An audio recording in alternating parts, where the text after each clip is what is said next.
Laporan keuangan perusahaan dagang. Laporan keuangan memegang peranan penting dalam sebuah perusahaan.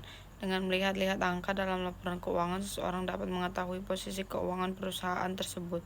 Menurut International Financial Reporting Standard atau IFRS, keuangan terdiri dari 1. Laba rugi, 2. Laporan perubahan modal, neraca, dan laporan arus kas. Membahas 3 laporan saja: laporan laba rugi, perubahan modal, dan neraca.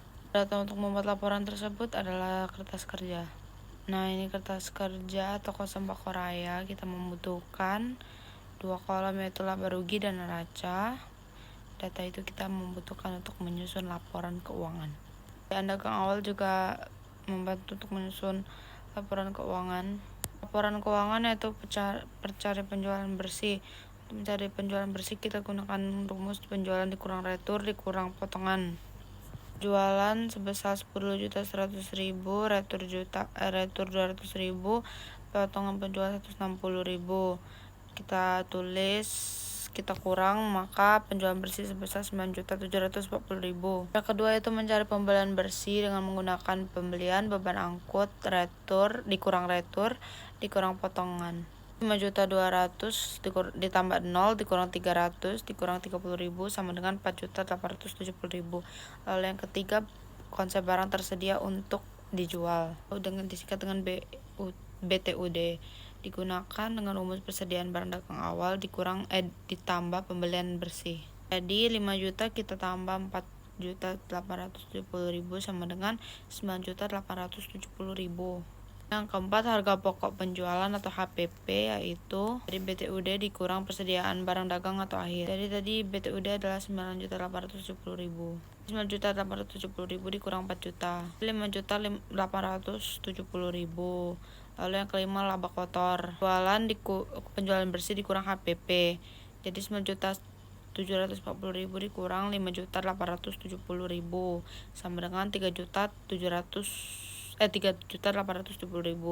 Lalu yang keenam, laba bersih sebelum pajak, yaitu laba kotor dikurang total beban selain pajak sama dengan, jadi laba kotor dikurang beban sewa, dikurang beban gaji, dikurang beban pelengkapan, dikurang beban penyusutan peralatan, dikurang beban akuntansi. Jadi 3.870.000 dikurang 100.000 dikurang 2 juta dikurang 500 dikurang 600 dikurang 100.000. Jadi hasilnya adalah 570.000.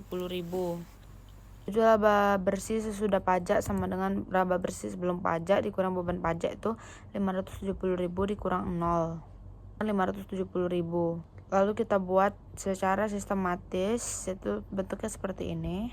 Yang ke-8 adalah modal akhir jika perusahaan memperoleh laba. Laba sama dengan modal awal tambah laba dikurang prive. Lalu perusahaan memperoleh rugi sama dengan modal awal dikurang rugi dikurang prive sama dengan modal dikurang laba ditambah laba dikurang prive. Jadi kita isi 24.700.000 ditambah 570.000 dikurang 300.000 sama dengan 24.970.000. Last but not least ada neraca. Neraca sama dengan aktiva sama dengan pasiva.